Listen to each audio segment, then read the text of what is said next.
Assalamualaikum warahmatullahi wabarakatuh.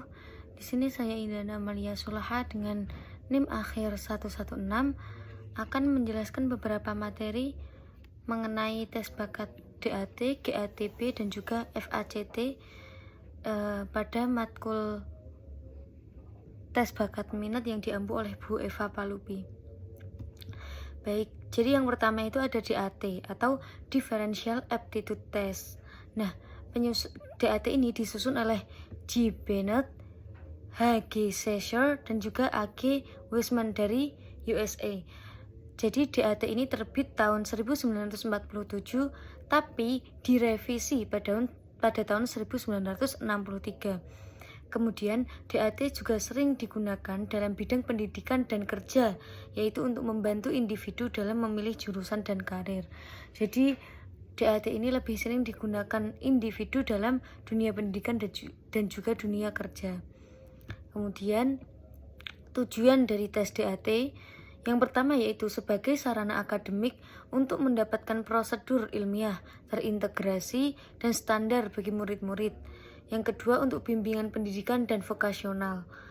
Yang ketiga dapat dipakai dalam bidang industri untuk penempatan karyawan dan promosi jabatan selanjutnya.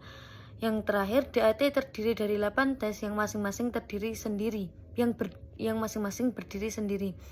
Jadi, maksudnya di sini itu tujuan dari tes DAT yaitu seperti yang saya sebutkan tadi, yaitu untuk memilih jurusan dan juga memilih karir atau jabatan dalam pekerjaan. Biasanya seperti itu. Kemudian DAT sendiri itu tadi kan terdiri dari 8 tes. Nah, dibagi menjadi 2, yaitu tes verbal dan juga tes non-verbal.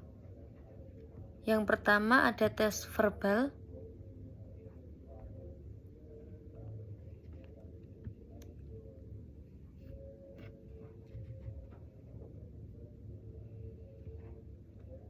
Yang pertama terdiri dari tes verbal yang pertama ada tes verbal, yaitu verbal reasoning, numerical ability, clerical speed accuracy, dan juga language usage. Nah, yang pertama ini ada verbal reasoning atau tes penalaran verbal. Nah, tes penalaran verbal ini untuk mengukur kemampuan berpikir abstrak, generalisasi, dan konstruktif memahami konsep verbal. Kemudian yang kedua ada numerical ability atau kemampuan aritmatik.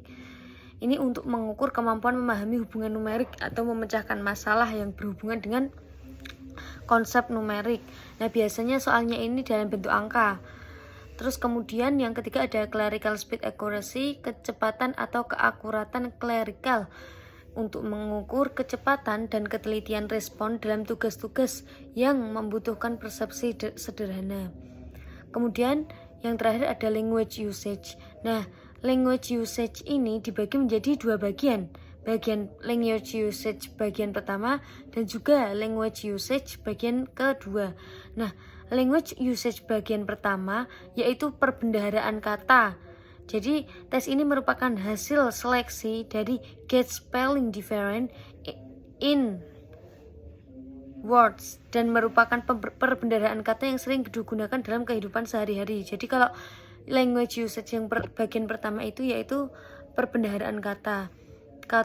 Kalau language usage yang bagian kedua untuk mengukur kemampuan membedakan tata bahasa yang baik dengan yang jelek, memahami pemberian tanda baca yang tepat, dan penggunaan kata yang tepat dalam bahasa Inggris.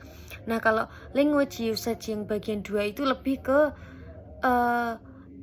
untuk mengukur bagaimana cara orang tersebut itu memahami tanda bacanya, terus apakah kalimat tersebut sudah benar begitu, entah dalam bahasa Inggris atau bahasa Indonesia begitu.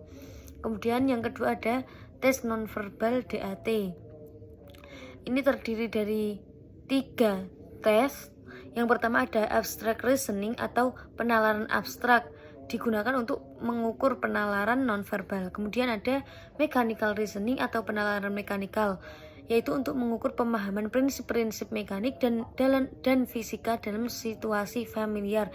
Biasanya kalau mechanical reasoning itu digunakan untuk pekerjaan yang teknik-teknik dan yang membutuhkan mesin-mesin seperti itu. Nah, biasanya menggunakan tes mechanical reasoning.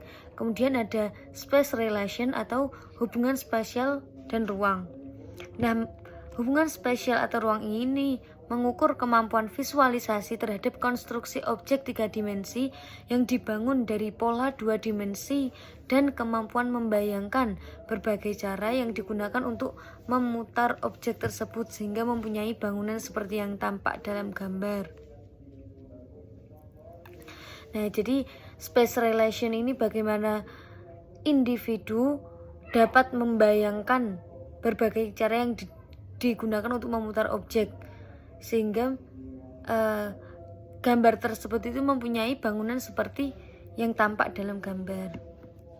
Kemudian yang kedua yaitu ada General Aptitude Test Battery atau GATB. Nah, GATB ini dikembangkan oleh the United States Employment Service pada tahun 1947. Nah, pada revisi GATB yang berikutnya yang awalnya berjumlah 12 tes menjadi 9 macam yang menurut terminologi Thurston sebagai 9 PMA atau kemampuan primer yang masing-masing dianggap sebagai bakat. Jadi awalnya tes GATB itu berjumlah 12 akan tetapi disederhanakan menjadi 9. Nah, apa saja sih 9 faktor atau 9 PAM tes GATB itu? Nah, yang pertama itu adalah General Learning Ability atau GLA. Nah, GLA ini kemampuan belajar umum yang dites dengan 3 macam tes yaitu vocabulary, arithmetic reasoning, dan 3-dimensional space.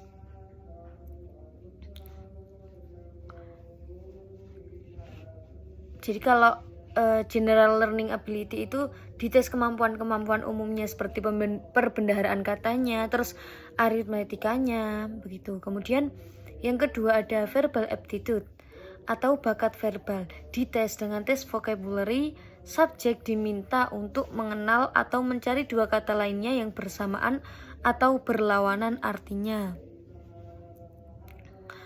Kemudian yang ketiga ada Numerical Aptitude atau bakat numerik. Nah, meliputi komputasi maupun penalaran aritmetik. Jadi biasanya tesnya itu berbentuk matematik, aritmetik atau angka-angka begitu. Kemudian Spatial Aptitude atau bakat mempersepsikan ruang adalah kemampuan komprehensi terhadap representasi 2 dimensi dari objek-objek 3 dimensi dan aspek-aspek visual dari 3 dimensi. Kemampuan ini diukur dengan tes spasial 3 dimensi seperti yang pada tes DAT tadi, Spatial Aptitude atau mempersepsikan ruang. Kemudian yang kelima ada Form Perception atau persepsi bentuk. Ini diukur dengan 2 tes untuk menggabungkan alat-alat gambar dan bentuk-bentuk geometrik. Yang keenam ada Clerical Perception atau persepsi clerical. Ini mirip dengan Form Perception tuh, tapi memerlukan penggabungan nama-nama daripada gambar-gambar atau bentuk-bentuk. Kemudian ada Motor Coordination atau koordinasi motorik. Nah, koordinasi motorik ini diukur dengan tes paper pensil sederhana. Sering juga tes ini disebut tes mengikuti jejak atau memberi kode. Kemudian yang ke-8 ada finger dexterity atau keterampilan jari tangan. Diukur dengan 2 macam tes, yaitu tes merakit dan tes membongkar baut dan mur. Kemudian yang ke-9 yaitu manual dexterity atau keterampilan manual. Nah, biasanya tes ini tuh diukur dengan tes untuk mentransfer dan mereversi atau menggerakkan dan mengembalikan pegs pada boards.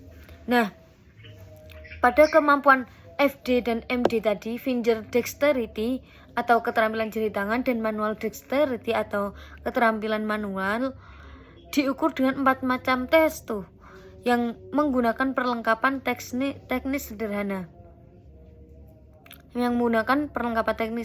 Termasuk tes performance. Nah, sedangkan kemampuan lainnya merupakan tes verbal. Jadi FD sama MD itu lebih menggunakan tes performance, sedangkan yang lainnya itu menggunakan tes verbal. Kemudian yang terakhir yaitu ada Flanagan Aptitude Classification Test atau FACT. Nah, FACT ini dirancang oleh J.F. Flanagan dari USA. Tujuannya yaitu yang pertama, untuk memperoleh sistem klasifikasi bakat dalam penentuan bakat dan kemampuan dasar seseorang dalam tugas-tugas tertentu. Yang kedua, sebagai alat baku untuk memprediksi kesuksesan bekerja berdasarkan bakat. Yang ketiga, untuk merencanakan program latihan dalam rangka bimbingan karir. Yang keempat, sebagai alat seleksi dan penempatan karyawan di pabrik dan di kantor-kantor administrasi. Dan yang terakhir, membantu perencanaan pendidikan berdasarkan pengembangan bakat. Ya, intinya dari DAT, GABT, dan juga FACT itu semuanya untuk mengetahui pengembangan bakat seseorang. Kemudian, nah, FACT sendiri ini terdiri dari 14 subtes. Yang pertama yaitu ada inspection atau inspeksi. Nah, inspection ini mengukur kemampuan secara cepat dan akurat melihat kekurangan-kekurangan atau titik-titik robek pada gambar, objek, atau serangkaian artikel. Nah, jadi tes ini tuh mengukur ketajaman persepsi visual secara detail tuh, sampai ke titik-titik yang robek pada gambar, sehingga tesnya itu dapat disebut sebagai tes persepsi detail. Begitu. Kemudian yang kedua, coding atau penandaan pengkodean. Nah, coding ini digunakan untuk mengukur kecepatan dan ketepatan pengkodean atau pemberian kode atas informasi-informasi khusus perkantoran. Kemudian yang ketiga ada memori atau ingatan. Memori ini untuk mengukur kemampuan mengingat dan menyebutkan kembali kode-kode yang telah dipelajari dalam tes pengkodean. Jadi kayak berkesinambungan itu antara 14 subtesnya ya. Seumpamanya setelah melakukan tes coding atau pengkodean, nanti akan ada tes memori tuh untuk mengukur kemampuan mengingat kode tersebut tadi. Kemudian yang keempat ada precision atau presisi ketepatan. Nah, precision ini digunakan untuk mengukur kecepatan dan keakuratan dalam gerakan jari secara melingkar dengan satu tangan dan dengan dua tangan. Intinya precision ini digunakan untuk mengukur kecepatan dan keakuratan gerakan jari, begitu. Kemudian yang selanjutnya ada assembly atau merakit. Nah, merakit ini digunakan untuk mengukur kemampuan visual melihat bagaimana sejumlah objek model yang terpisah-pisah akan tampak jika diatur sesuai dengan instruksi tanpa model yang sesungguhnya dan berupa tes hubungan spasial 3D. Ini sebenarnya mirip seperti yang tadi di DAT dan juga GABT, yaitu hubungan spasial 3D. Kemudian yang selanjutnya yang keenam yaitu ada scales atau skala. Nah, scales ini digunakan untuk mengukur kecepatan dan keakuratan dalam pembacaan skala, grafik, dan peta atau denah. Jadi biasanya nanti disajikan sebuah skala, entah itu grafik atau peta, nanti bagaimana seorang individu itu dapat membaca keakuratan skala gitu. Kemudian yang ketujuh ada coordination. Coordination ini digunakan untuk mengukur kemampuan untuk mengkoordinasikan gerakan lengan dan tangan. Jadi bagaimana individu itu mampu untuk mengkoordinasikan gerakan lengan dan tangan. Kemudian judgment and comprehension. Nah, judgment and comprehension ini digunakan untuk mengukur kemampuan membaca dengan pemahaman, penalaran logis, atau mengambil keputusan secara tepat dan memakai keputusan tersebut secara baik dalam situasi yang praktis. Jadi judgment and comprehension ini untuk mengukur bagaimana sih individu itu dapat membaca dengan pemahaman atau penalaran yang logis gitu, dan bagaimana individu itu dapat mengambil keputusan secara tepat. Kemudian yang 9 ada aritmetik atau berhitung. Nah, digunakan untuk mengukur kecakapan dalam 4 proses dasar berhitung dalam penjumlahan, pengurangan, pengalian, dan pembagian. Sudah jelas kalau ini ya. Kemudian yang ke-10 ada patterns atau pola-pola.